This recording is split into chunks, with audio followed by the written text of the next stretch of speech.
All right. Welcome everyone to what the hell episode are we on? 13 of the Fanatics, a college football betting podcast. We got a ton of stuff to talk about. Last week was crazy in college football. So let's not talk anymore. Let's just get right to it. My name is Kyle Comas, and joining me, we have the host of the Play Me or Fade Me podcast. We got Mr. Action Junkie. And we got the Milwaukee living man, the Ohio State fan. We got Mr. VFC. Fellas, we are on to week 12 already at college football. How we doing? What are the vibes like? It's crazy. And I was thinking about this the other day, but yeah, week 12, so insane. Two games left in the regular season, or three games left in the regular season. Apologies for most teams, for my Buckeyes.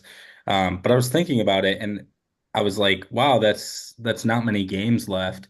But then I remember the fact that if we were to play in the Big Ten championship, lose in the Big Ten championship, and then make it all the way to the national championship, there's still 8 games left on our schedule. So really, it seems like we're only about halfway into it. So if we're blessed enough to make it that far, so we'll see. But yeah, it's going by quick. But at the same time, a lot of football left to be played for the teams that are planning on making it to the national championship.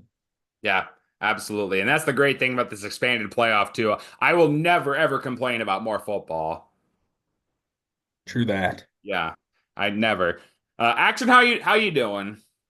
I'm doing well. I don't feel bad for Ohio State fans. It's a tough life you guys live, knowing that you may have a 16 game schedule this year. Yeah, Welcome to when the our NFL. You guys pay your players like the NFL, so it makes sense. Hey, it's fair enough. No rebuttal. no rebuttal from VFC, but you know, I I was just thinking about this VFC because we were talking about this in the group chat. There's been a lot of shade thrown Ohio State's way in regards to the atmosphere there. They say it doesn't matter if it's a night game or if it's a day game for Ohio State. The atmosphere just doesn't matter. What's your thoughts on those people that say that? I would say, as someone who's been at a few giant games, it does matter for the big games. I don't think it matters if it's night or day. I'll be honest. 2018, we played Michigan. I mean, obviously that's the Michigan game, but it's at noon Eastern time, and that's the loudest I've ever heard the shoe. I thought it was going to fall apart. Granted, that's a massive win, but that 2017 Penn State, one of the loudest I've ever heard it.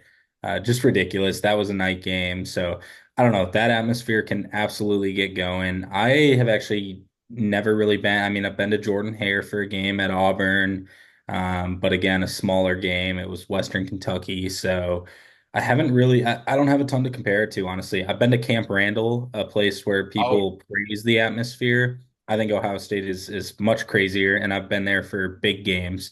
And I think Ohio State is much crazier. So I don't know. Again, it's all about experience. Most people saying that have never been there, so okay. Yeah, hard to say.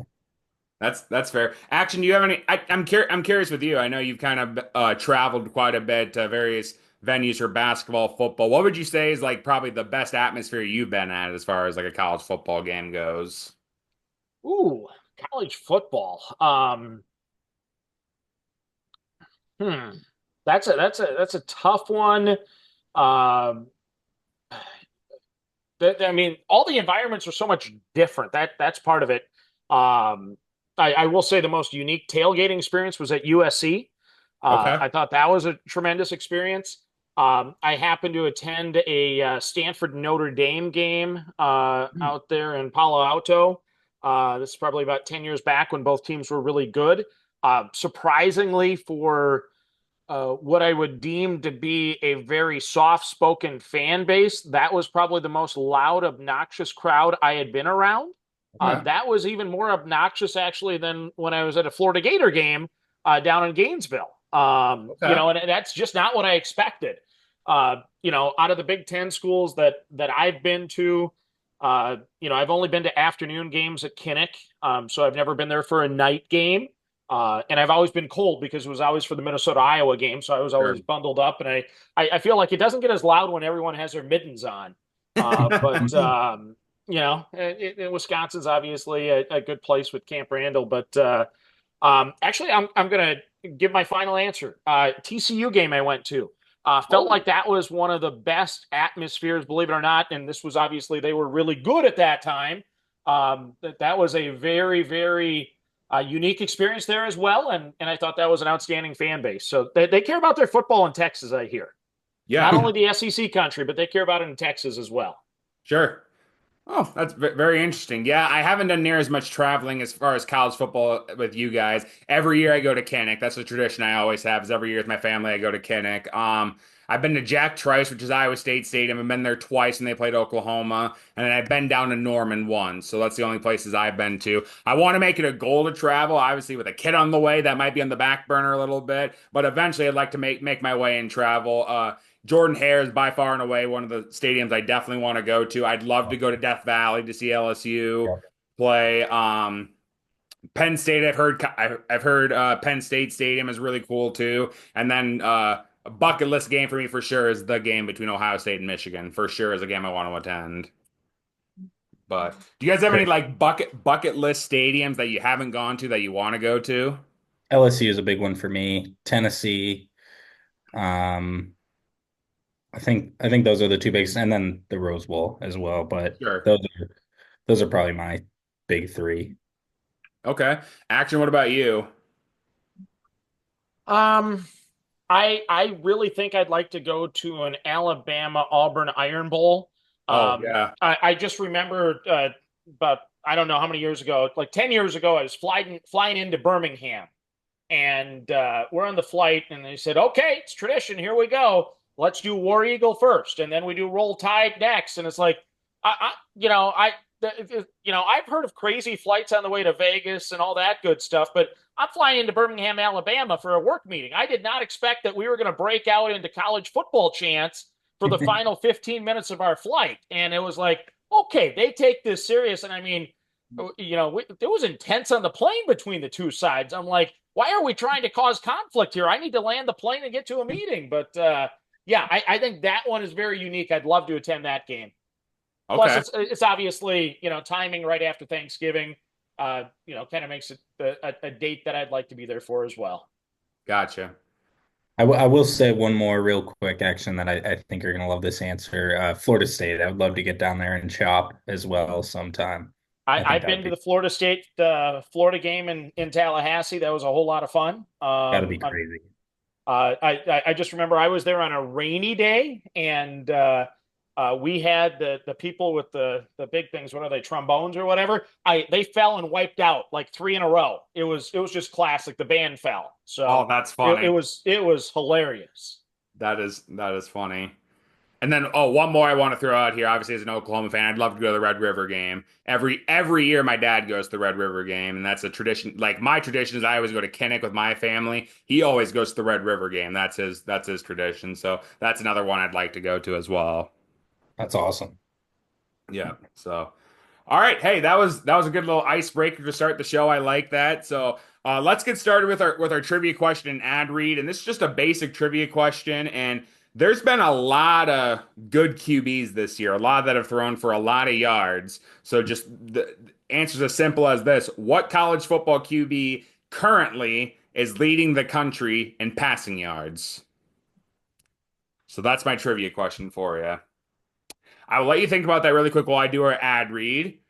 The Fanatics College Football Betting Podcast is sponsored by Better Edge. Better Edge is a social betting marketplace that is legal in 45 states and 48 states now, actually, and operates like a marketplace. If you're wondering how that works, let's use the Georgia-Tennessee game this week, for example. Let's say one person on the platform wants Georgia money line. They put $10 on that line. Another person on the platform likes Alabama or no, Tennessee money line. They put $10 on that line. Boom. You now got an exchange because it is person to person, not person to sportsbook. That's what makes it legal in 48 states. Now, a lot of sportsbooks you'll go to, you have lines that are really juiced and spreads and over-unders that are juiced. At Better Edge, it's minus 100, plus 100. You get a much higher payback for the users, and that's what they're all about there at Better Edge. They also have 7 different competitions like Battle Royale, where you go head-to-head against a bunch of different people in contests, Survivor contest, where people get eliminated, and then chaser competitions too, where you have one person is the chaser, and if you can beat the chaser, you win money that way too. They have so many different competitions to keep the users competitive, and they also incorporate social media, so you can go on the platform, post your pics, and people as your followers can fade you to create an order or ride with you to create another order. But we love Better Edge here at the network. Go to the website, www.betteredge.com. Use promo code Kyle, Play Me, Pace, VFC, any of those promo codes. You'll get $20 added to your account. Again, www.betteredge.com. So, gentlemen, again, trivia question, just simple, basic trivia question for you. What college football QB is leading the country in passing yards? So, we'll see how you guys do, but Action will start with you. Well, he had a tough week last week, but he is my Heisman guy still, Cam Ward. Okay, sounds good. And VFC. I was between a few guys, Cam Ward, Dylan Gabriel. I really wanted to say Curtis Rourke, but I think missing that game might have done him in. I'll say Dylan Gabriel. Okay, sounds good. So this quarterback is leading college football with 3,494 yards thus far this season, and it is Cam Ward. Nicely done, Action. He's gonna look great in like that third place Heisman spot, maybe fourth. It'll be awesome to have I him am there. concerned about Travis Hunter, that's for sure. That's the Oh only guy I see on stage with him. no, I mean I think we know who should win the Heisman. Yep. So Dylan Gabriel, if you're curious, VFC is actually eighth in the country in passing with let's see, 2,848 yards. Where is Curtis Rourke and where is Shedeur? I was Shadur is Shadur is sixth at with 2,882, and Curtis Rourke is 22nd I with was gonna say I don't like that you're 2,410. looking So so behind, far down the list. I would say behind Cam Ward is Jackson Dart is Okay, I guess second, that's a good and then one. that Hoover for TCU is third. Kyle McCord is fourth, and then the only group of five in the top five, Chandler Morris at North Texas is fifth. He is a name that actually crossed my mind, but I thought they've had like a couple stinker games like last week, and they had one other one, I want to say earlier in the season where they didn't score much, and I thought that might rule him out completely, which clearly it did. But yeah, he I don't know, he can slang that thing. So Yep, yep, that's for sure. Yep, him and Seth Hennigan at Memphis are the only two group of five quarterbacks in the top 10. For those nice. curious. But, anyways, no, nicely done, Action. I think you can put that on your bulletin board that you got a trivia question right. That helps if I answer Cam Ward every week. Eventually, you were going to give me one that I could run into it. That's fair. But all right, gents. Well, hey, before we go down the slate for week 12, let's just really quick talk about week 11. We had a lot of crazy stuff happen in week 11. We had some big upsets, some surprising games, some last second wins. Let's just really quick talk about anything that really stood out. We'll start with you, VFC. Anything really stand out to you last week? Um, I mean, Action and we've been big on Miami all year. It was it was bound to happen. It really was. They had just come too close to losing too many times. So that one was interesting. But I think Miami will be okay, honestly. I think their defense holding Georgia Tech to 28 seems like a win actually in the grand scheme of things, just with how they've been playing lately. So I think Miami's offense just was a little bit slow. I don't think there's any blueprint or playbook out on them. They just couldn't really convert when they needed to, and I think they'll be okay. Other than that, I mean, the Ole Miss Georgia game, the SEC is such a mess. I don't know. I saw you guys texting a little bit about it earlier today. Maybe it was Kyle. Just talking about all the potential scenarios for who is in the SEC championship, who is in the playoffs. I mean, it's going to be such a mess, and I don't know who's going to all get put in from the SEC, but surely there's going to be a way to argue all of that. So that was interesting. And then Indiana finally looked human against Michigan, so that was really interesting. They get a bye week, and then they come to Columbus the week after that. So yeah, I think that's just that's about it for me. But just really interesting week, actually. It was a fun week of college football. Also, Bama beating the brakes off LSU. I just thought was crazy as well. So SEC disaster. I have no idea what to do with any of those teams. I don't know who's good, who's bad. No idea. Yeah, and that's actually the exact point I was going to go off of. Yeah, Alabama just went into Death Valley and just beat the piss out of LSU. It was unbelievable to see. They couldn't stop Jalen Milroe. Like Jalen Milroe just what didn't have that great of a passing game either. He just ran all over him and they just could not stop him.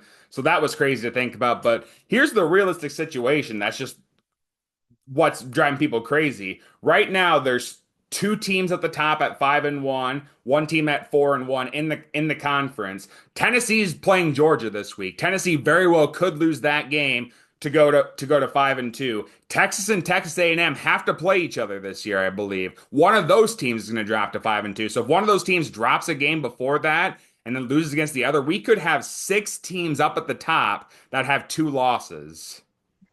And obviously, we know the Big Ten tiebreakers well, but I don't think we know anything about the SEC tiebreakers. We do So not know the SEC tiebreakers. We do know the Big Ten tiebreakers. If there's a scenario where there's tiebreakers going in the Big Ten, we at the Coda Sports Gambling Network know what's going to happen. it's true.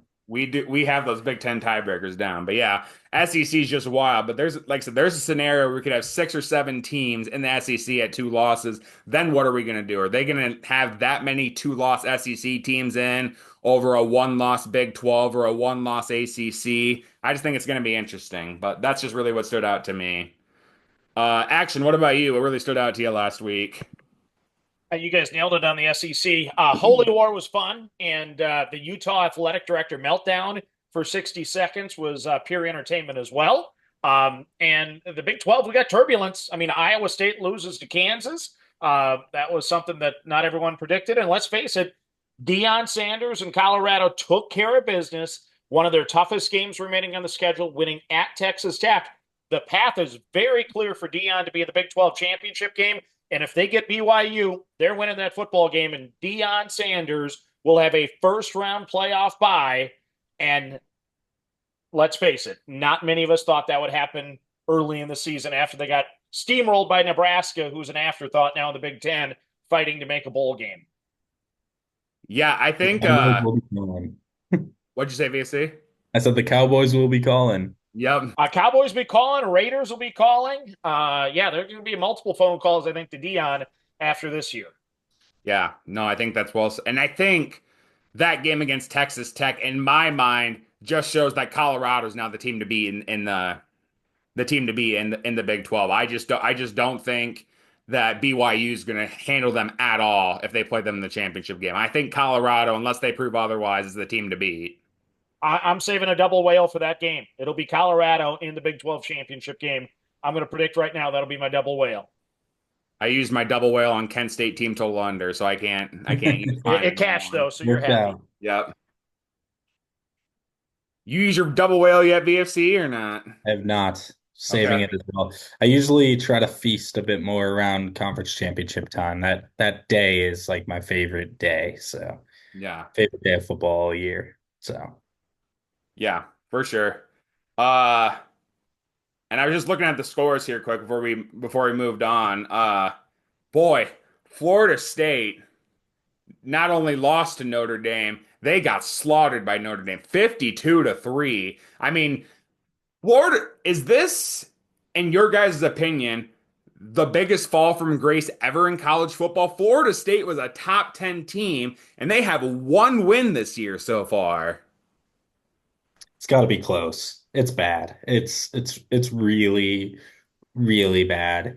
I think their quarterback started that game 1 for 10 with an interception. Oh, Just not good.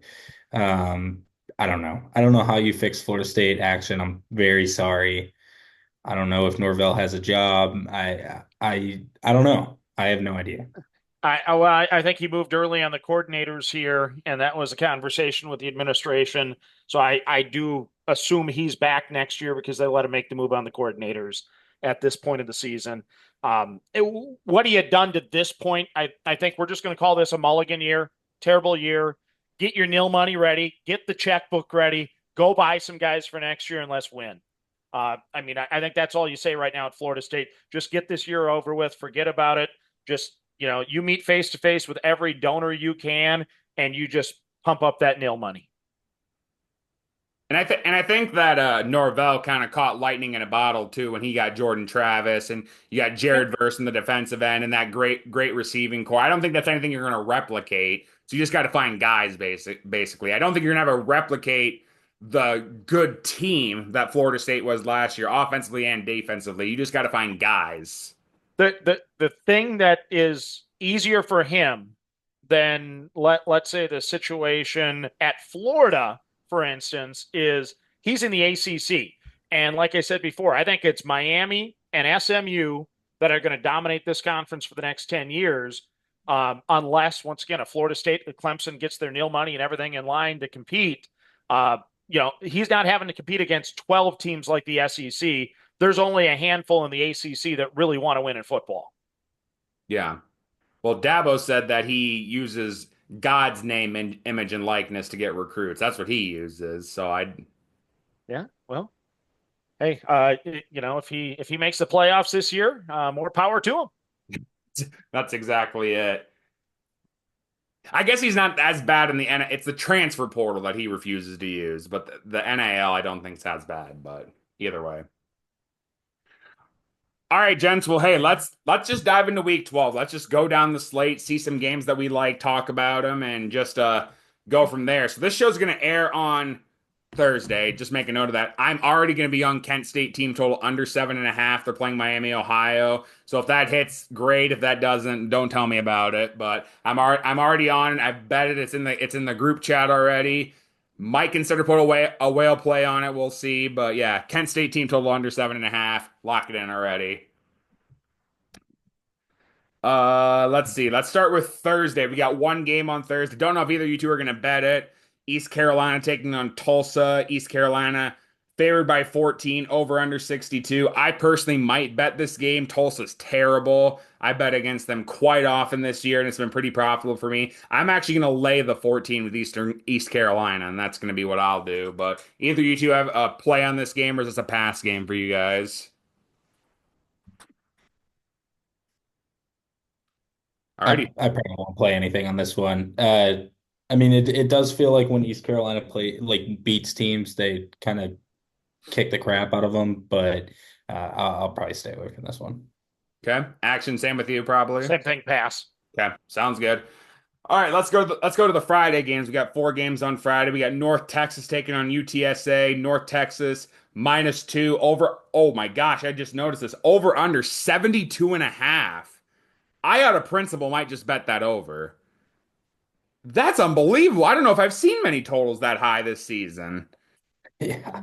North It, Texas doesn't play defense, so yeah. and neither does UTSA when you look at the fact that they let Tulsa score 46 on them. So yeah, I'm in. I'm taking this over. Okay, let's do it. I think that's a principle over VFC. I think if you see a total in the 70s, you just have to take the over. It'll be fun. Yeah, absolutely.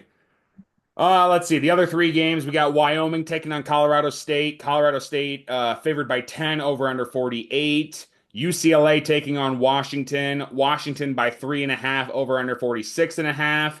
And then we got Houston, Arizona. Arizona favored by 1.5 point, total at 45.5. Any of those three games stand out to you guys with plays you might like? For me personally, I think UCLA's luck is kind of starting to shrink a little bit. I think they had their two best games against Iowa and Nebraska, so I think their luck's about to shrink. So I'm personally going to take Washington in the points. I like them minus the 3.5 here, and I also like Arizona. I think they haven't been great this year, but Houston hasn't either. And I'm willing to take them on the spread there. I like Victoria McMillan, who, by the way, is the top wide receiver in terms of receiving yards in the Power Five. And I think he's going to just tear up Houston here. So I'm going to take Washington minus the 3.5 and Arizona minus the 1.5. But that's going to be and of course the over in North Texas UTSA. But those what I'll play Friday. But do you guys have any other plays for Friday? I like Washington as well. I think they just win games at home. It's what they do. I'm staying so far away from this Houston Arizona game. Arizona hasn't won a game since September 28th. So I don't know. I would probably pick them too, Kyle, if I had to, but I'm staying away. But I will be on Washington. Okay. Sounds good. Action, you staying away from those games, or is there any games you like? Well, UCLA's burned me 3 straight weeks. You only gave them credit for two. They also beat Rutgers on the road the week before. So Oh I've yeah. lost three in a row on UCLA. I have no interest on betting against them right now because they are that yeah they've improved greatly, and I've watched Washington enough that I wouldn't trust them laying more than a field goal. So no play for me on any of those games. Okay. Sounds good. All right, let's go to the Saturday games. We got some great games on Saturday. I think we need to take these one at a time because we got some really good games here. In the SEC, right away at 11 o'clock on ABC, we got Texas taking on Arkansas. Texas favored by 13 and a half, over under 57 and a half. I think I like the Longhorns in this game. I think they're due for a down game eventually here, but I don't think it's going to happen in this game. I think they can win that game by double digits. So I think I'm willing to lay the 13 and a half with Texas. Either you guys got a play for this one. Yeah, I don't have anything for this one. I think my lean would say Arkansas, but it's not really a look ahead spot for Texas. I don't think they're going to get trapped here. But Arkansas just seems to be weirdly close in these games. So I would lean Arkansas, but I'm not going to play in this game. Okay, that's fair. Action. Yeah, 13 and a half. I'm not going to touch Arkansas. When it was at 16 and a half, maybe I would have considered him over the two touchdowns. But yeah, 13 and a half, this is definite no play for me. Okay, sounds good. Uh, Another good one on Fox here in the Big 12. Utah going to Boulder to take on Colorado. Colorado favored by 10 and a half, over under 47. I really like the over in this game. I know Utah has a stellar defense, but I mean we talked about it already. That Colorado offense, you're just not gonna beat it. You know, Shadur is playing very good ball. You got Travis Hunter, Wester's a good receiver. They got that transfer from Vanderbilt, who's also been making plays for him as well. And defensively, we know Colorado defensively, they're not good defensively. Even though Utah doesn't have Rising and their backup's not very good, Utah's still going to score some points in this team. I really like the over in this one. I think both teams can score above 25 in this one, I think. So I'm all over that over. I like that as well. I was going to say much of the same. I do think Utah is a really good defense. They can lull you into that kind of boring back and forth game. But at the same time, I just think I'm high on Colorado. I'll say it. And I think they can make Utah play their game and 47 points. That's it. So we'll see. Okay. Action, you got to play. I'm staying clear of this one. Utah, after the emotional letdown of the loss to BYU, I don't know how they're going to respond. I'm not sure. That could last week was their Super Bowl. If I had to lean, I'd probably lean towards laying the points with Colorado, would be my guess. But I'm staying clear. Okay. Sounds good. Another great one in the ACC, a top 25 matchup. We got Clemson going to Pittsburgh to take on the Panthers. Clemson favored by 10 and an over under 54 and a half. I really want to bet Clemson here because I've been burned by Pittsburgh so many times this year. But I think Clemson is the much better team. You know, I talked crap about Cade Klubnik. I think he watched the show when I talked crap about him, and he's just been lighting it up ever since, just to prove me wrong.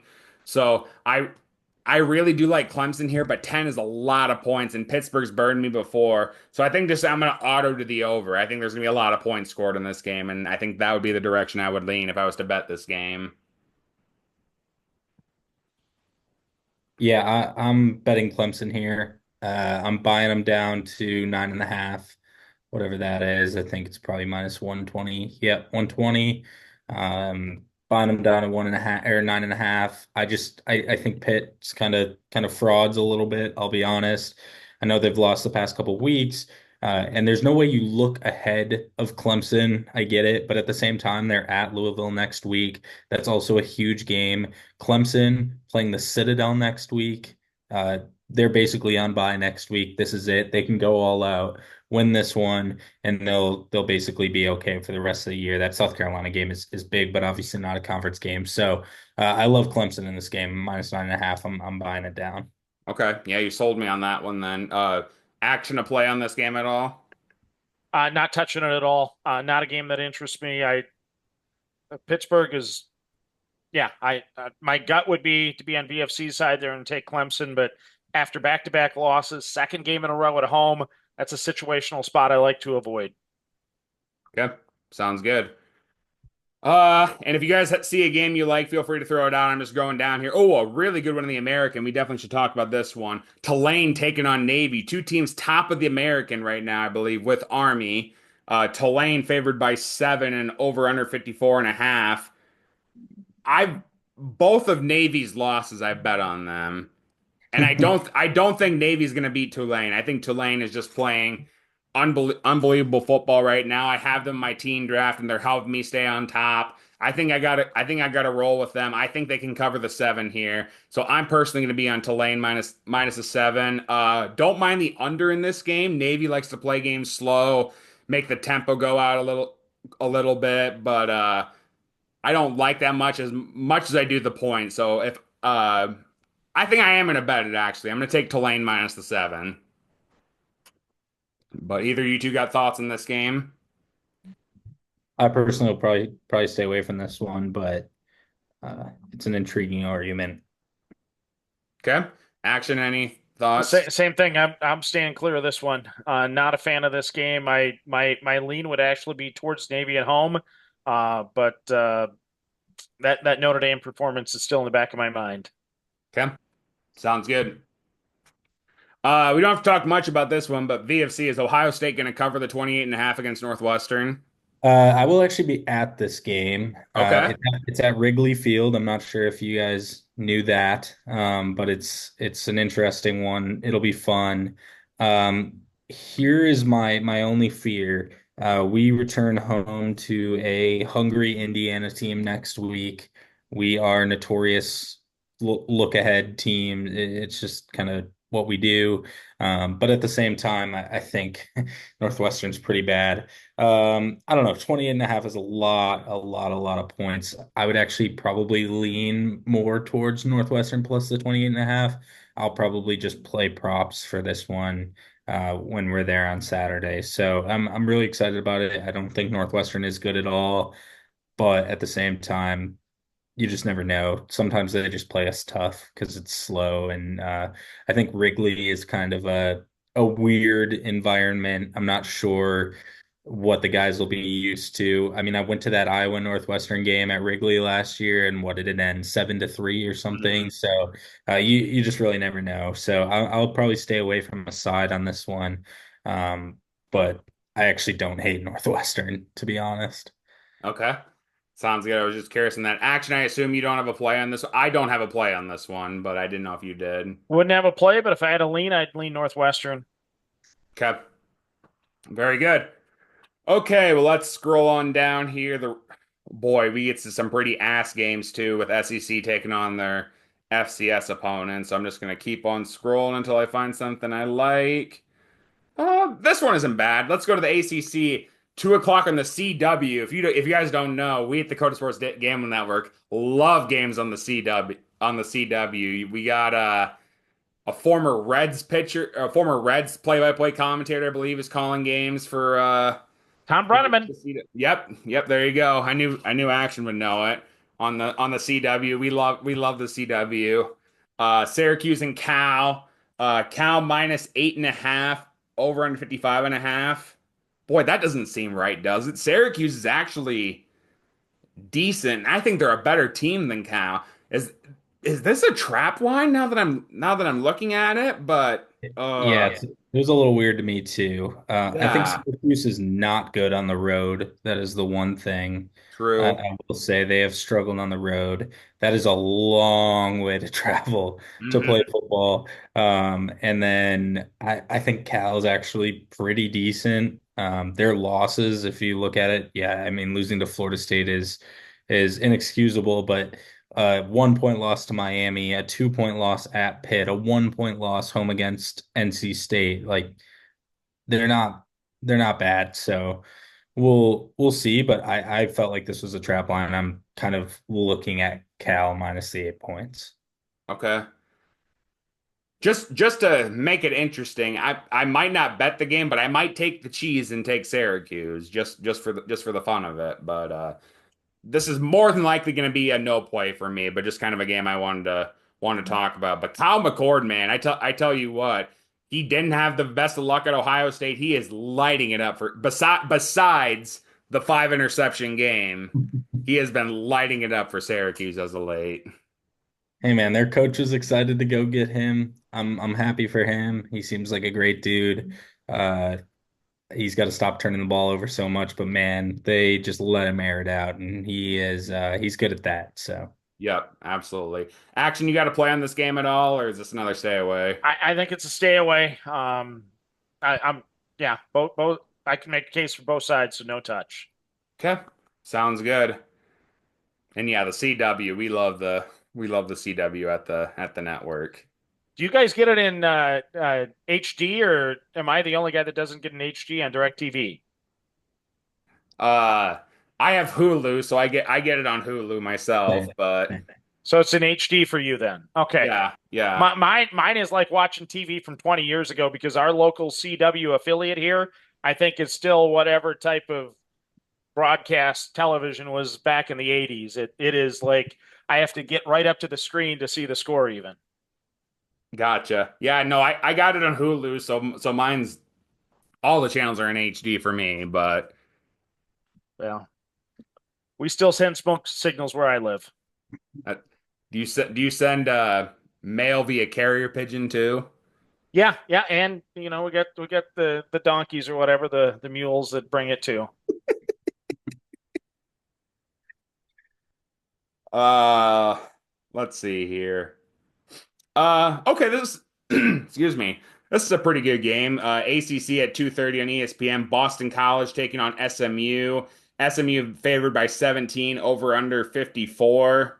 Boy, I tell you what, I was wrong about SMU. I thought they would go way under their 9.5 point win total. They're lighting it up. I tell you what, all they needed to do is bench Preston Stone.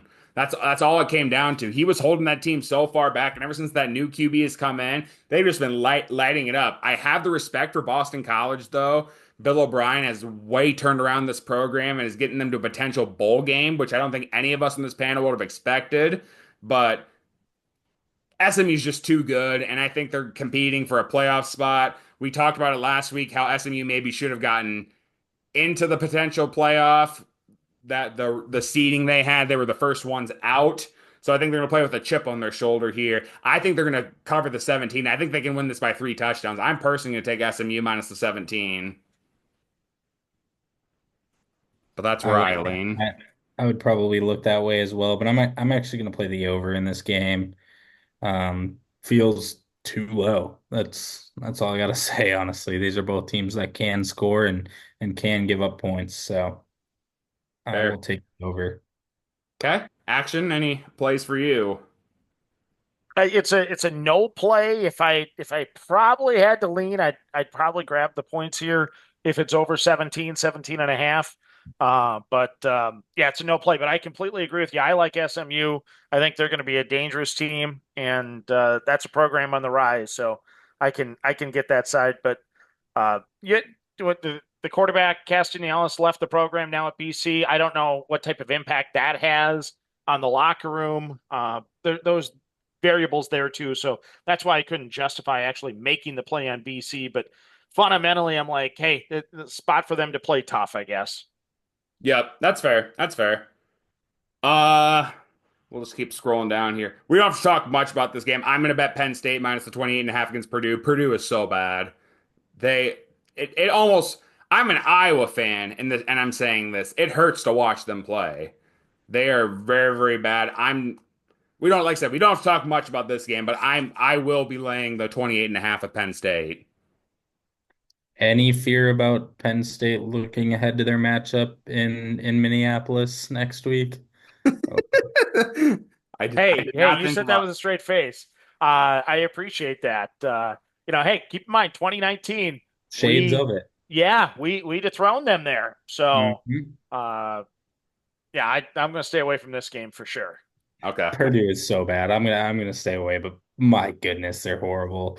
It's Purdue and Florida State right now, in my opinion, just battling for two of the worst teams I've ever seen play football. So, Have you watched any Kent State games at all this year? worst, my bad, worst Power Four teams. Okay. Okay. Sounds good. Sounds good. No, I respect that. Yeah. What they did to Purdue, man. It's sad. I They think ruined. Oklahoma State wants to be in the conversation. They're trying to play them They're way their trying, way. but Yeah, they're Yeah. trying to play their way into that. Mississippi State's also really bad too. We yeah, can just sit here and name bad teams. Yeah, some of the programs Nebraska. have an excuse that they're in a rebuild mode, like at Mississippi State, and they're trying to rebuild in the SEC, which is a little tougher too. I heard that comment, BFC. We'll just say that you and I that's just a you and I joke. Absolutely. I mean, Michigan's up there too at this point. Yeah. So, Yeah. Uh okay, let's go to the 3 o'clock games. We got a couple 3 o'clock games I want to talk about with you guys. Nebraska going to Los Angeles to take on USC, 3 o'clock on Fox. USC -9, over under 50.5. Is USC gonna win this game by 10 points? I think Nebraska's been on the down, but I think they're just really, really hungry for that bowl game win for the first time since I've been in college, mind you. But I just I think USC wins this game, but I don't think they win by double digits. I'm personally willing to lay the Nebraska plus the 9. I'm so sick of betting on games that involve these teams. I won't do it the rest of the year until USC is home against Notre Dame on Thanksgiving weekend, probably, and then I'll probably play them. But for now, I can't do it. I'm staying away. This is gross. That's fair. That's fair. Action, you got any play on this one?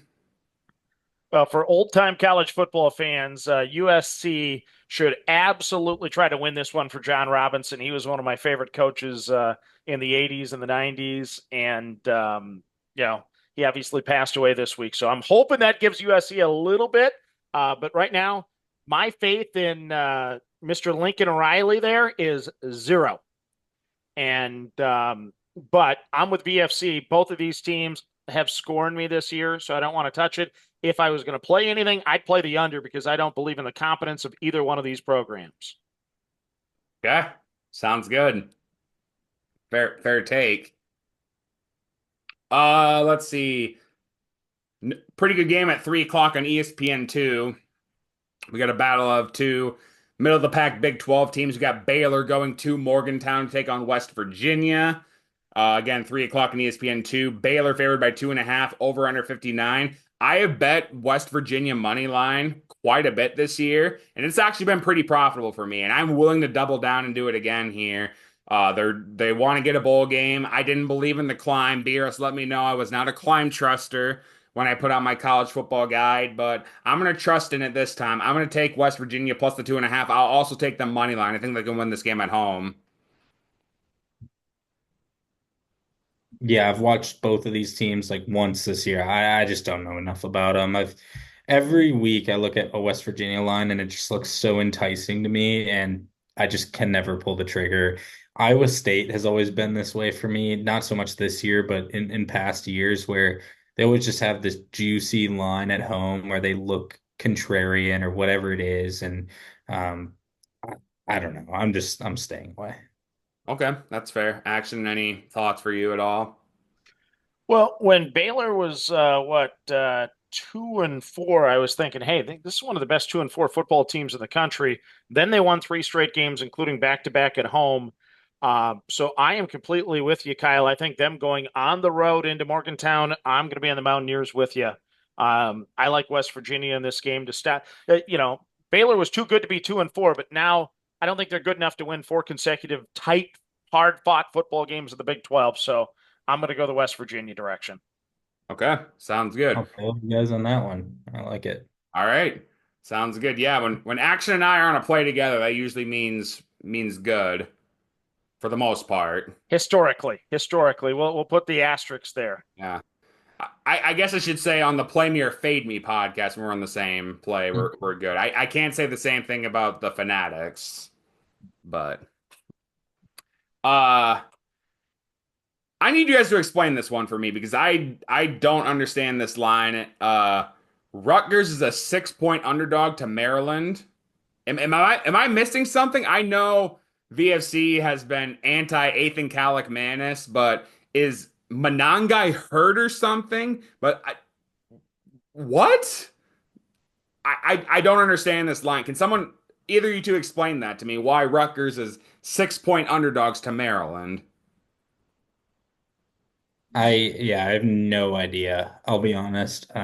Rutgers absolutely burned me a few times in a row, and I just won't do it again. They burned me home against Wisconsin, lost by 35, home against UCLA. I don't know how you lose that game, and then somehow they beat Minnesota after dropping four straight. Sorry, action, but I just don't get it. I feel like they kind of had their Super Bowl in a way last week. Calic Manis, I get it. I go at him all the time, but he actually played pretty well last week in a revenge game, and I just don't see it happening again. So I don't know. But on the flip side, Maryland is really bad. So I have truly no idea. This is a stay away from me. I don't know why they're favored in this game.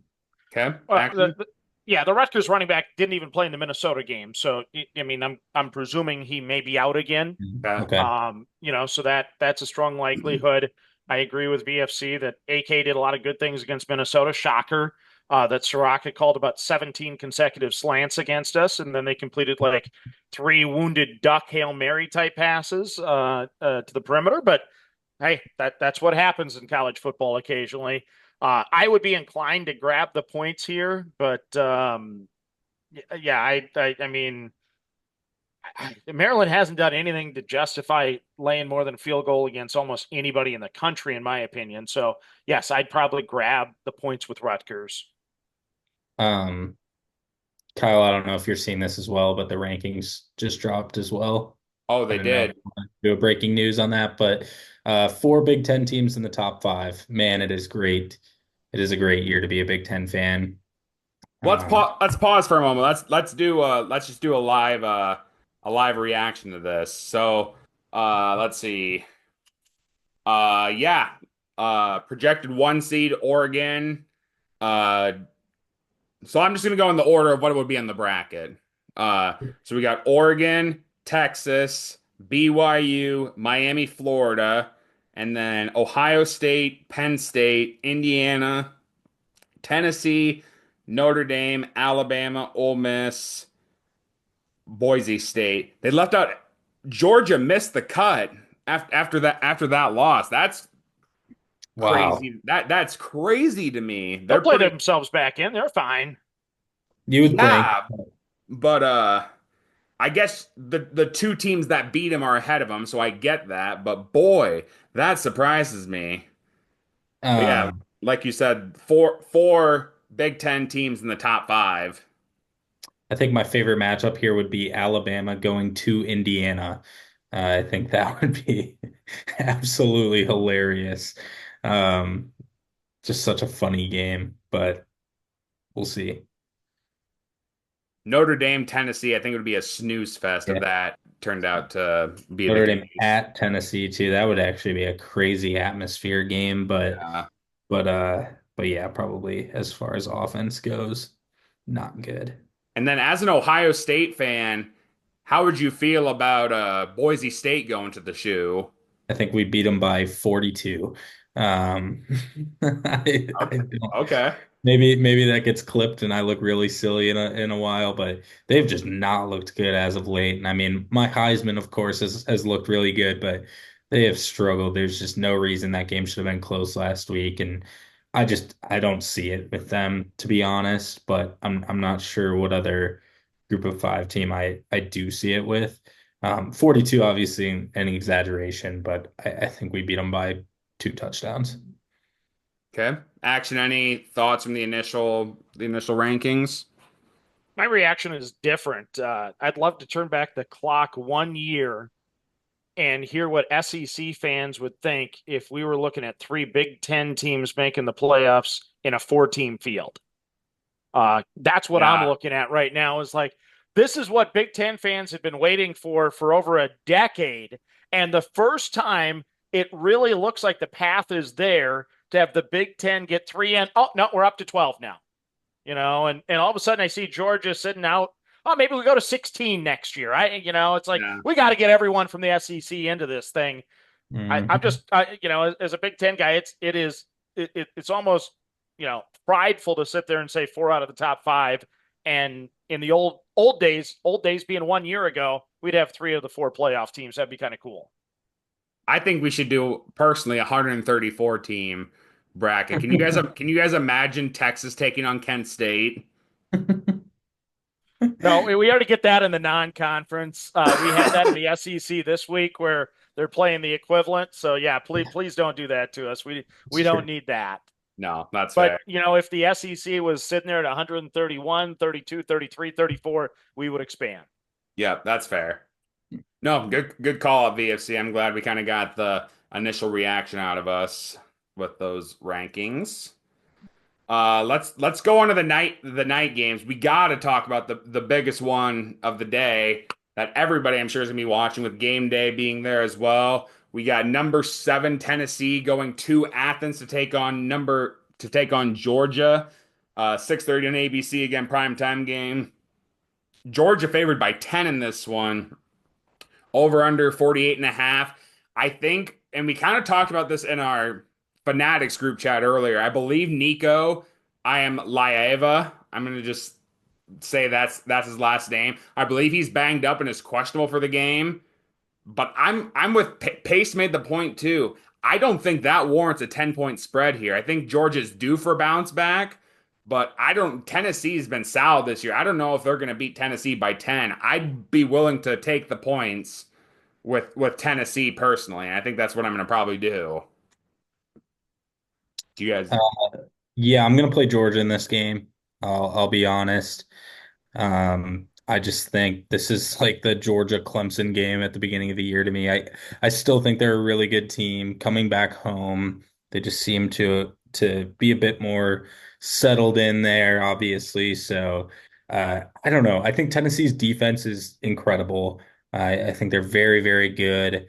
I still just think Georgia will find a way to score enough. It's weird. Even when Carson Beck goes out and throws three interceptions, they still find a way to put up 28 points. Obviously, last week was a little different, but they seem to typically find a way. Against Texas, he did not play that great of a game, but they found a way to put up 30. So I don't know. I just feel like they are better, and I feel like they are better by almost 10 points, honestly. So it is a weird line, but I like it. I'll probably buy it to 9.5. I typically do. Okay. Very good. Action looks like you got to break a tie here. Well, I will be on first half under. That will be by far and away my strongest play on this game. And I'll probably sprinkle the game under as well. I do respect the Tennessee defense. I think Georgia's going to play lights out on defense. And yeah, I think Tennessee's going to have a tough time scoring in this football game. So this game is absolutely screaming under to me. And I will definitely be a part of it in the first half. All right. Sounds good. I like that play too. Me too. And if you listen to the Play Me or Fade Me podcast, how does the saying go? The action, when in doubt. When in doubt, bet the first half under. There we go. Love it. All right. Well, there's a couple games left I want to talk about. If you guys have any more games after that, feel free to call them out here. But primetime game on NBC, we got Oregon going to Camp Randall to take on Washington. Oregon favored by 14 and a half, over under 52 and a half. I think Oregon got a scare last week against Maryland, and I think they were just kind of happy to leave with the game intact. But I think they crushed Wisconsin here. I think they can win by 3 touchdowns, 4 touchdowns even. I don't think this one's going to be even close. I think Gabriel's going to have a Heisman moment, a Heisman finalist moment in this game. I'm all over the Ducks in this one, so I'm taking Oregon minus the 14 and a half. I want to hear Action's thoughts on this one as well, but I would like to hear it before I go. For real? Yeah. Um, yeah. Hey, Luke Fickle has underachieved. Okay, they've lost back-to-back football games and not beautifully. I mean, that last loss at Iowa, 42-10. They've had 2 weeks of practice to talk about that game and how they performed. Um, the, Luke Fickle, you got to do something, my friend. You got to do something. And if you're getting more than 14 and a half points at home at Camp Randall, when you've had 2 weeks to prepare, if you don't cover this game, you better pack your bags and get out of town because that is an absolute embarrassment to the program. So I'll be on Wisconsin plus the 14 and a half, and I'm going to say Luke Fickle will be firing a coordinator if they do not cover that number. Okay. Sounds good. I agree. I really do. I had Wisconsin plus the 6.5 against Penn State at home. First half looked absolutely great. Up by 3 going into halftime. Lose the game by 15. Don't even know how it's possible. They seem to always do this. They did it against USC. I think they were up by 10 and lost by 17. Absolutely insane. But yeah, I think I'm going to take Wisconsin too, and this is the last time I'm getting burnt by this team, man. It just is. I'm willing to try it one more time. I don't think they're that good, but I do think it's a tough place to play, at least in the first half. If Oregon starts pulling away, all their fans will just leave, but or at least be quiet. But I think Oregon's going to struggle a little bit in the first half, and we'll see from there. But I agree with Action. I do think somebody's getting fired if they don't cover this game, and I think they need to go all out to cover this game. 14 and a half, I'll even buy it too. I'm taking Wisconsin, and I hate it, but I'm doing it. Okay. Sounds good. So we got a clash on the panel here, but that's all right. I got one more game I want to talk about. If you guys have any other games you want to talk about, let me know. But we don't have Pac-12 after dark, unfortunately. Very sadly, we don't have that. We do have Big 12 after dark, though. We got Kansas going to Provo, Utah to take on BYU. As we all know, Kansas just upset Iowa State last week. That was one of my losses last week. With Iowa State, I had them and they didn't cover for me, so I'm done betting on them. But can BYU favored by 3 over under 55 and a half. I'm gonna be honest. I think that Iowa State game might be a hangover game. Might be a hangover game for Kansas, and Provo is just a really tough place to play. I like what BYU's been doing so far this year. I think they're gonna have a tough one, like Action said, if they go to the Big 12 championship to take on Colorado. But I think they keep this undefeated streak alive here. I'm gonna take BYU minus the 3. Yeah, I have no idea what to think about this game. Again, just not teams. I've watched a lot of their football. I haven't watched a ton of Big 12 football this year, but it is just interesting to me. It feels like Kansas has absolutely nothing to lose at this point, and they're kind of just going and playing like that. And it's the reason they beat Iowa State. It's the reason they're only 3-point underdogs in this game. I do think, yeah, it is a hangover spot for Kansas. I also think it's probably a bit of a hangover spot for BYU. That game was absolutely insane. It's hard to get up for that again. At the same time, I'm just going to stay away from this one, but I think it's lined just about perfectly. So we'll see on that. Okay, sounds good. Action. Any thoughts on this one? Any normal person would be on BYU. BYU is the play. It's the play all over the place. They've earned respect, but um, I as a longtime handicapper type guy, I like to look at luck rankings, and I always feel those things even out. And I can't remember the time I've had somebody at a luck ranking in college football of a 2.8 like this, with the next closest at 2, and BYU's at a 2.8. They've had so many things go their way this season, and I feel like it's almost a deja vu of Miami. Now, if this game was on the road, I'd definitely be on Kansas, but it's a deja vu of Miami last week when I actually said, hey, even though I think Cam Ward's going to win the Heisman, I said I think Georgia Tech's going to win this game. BYU's played with fire enough. They're eventually going to get burned. And what the heck? I'll say it's going to be this week. I mean, on the surface, Kansas should be getting way more than 3 points at BYU because, like you said, it's a tough place to play. But there's, BYU is going to lose a football game before the Big 12 championship, and why not go this week? I'm just voting right now for complete chaos in the Big 12. We get Kansas to beat them this week. Arizona State beats them next week, and all of a sudden we have everyone in the Big 12 with 2 losses. Okay. Sounds good. I love it. I have a question to ask you about Ken Palm actually, but we'll do that after the show. But I am curious. I want to pick your brain about Ken Palm because I know you use that a lot. So we'll do that after the show. Any other games that we did not discuss that you guys want to talk about? I don't think any for me personally. Okay. Action, any other plays that you have right now that we didn't talk about? I have a crazy one maybe, which is I kind of like New Mexico plus the points against Washington State here. Okay. Yeah. That one hits my radar. Interesting. Okay. Sounds good. All right, gents, so let's go through our upsets and locks of the week, and we'll call it a show. So, upset of the week, how that works is everybody in the panel must take an underdog of at least 7 points, and that underdog must win outright to get the win for them. So let's go through our upset of the week, and I'll start. And I talked about it earlier. This game's in the CW, and craziness happens in the CW. We all know that. VFC took the one side. I'm going to take the cheese on the other side. I'm going to take Syracuse over Cal. I like what Kyle McCord's been, other than the 5 interception game.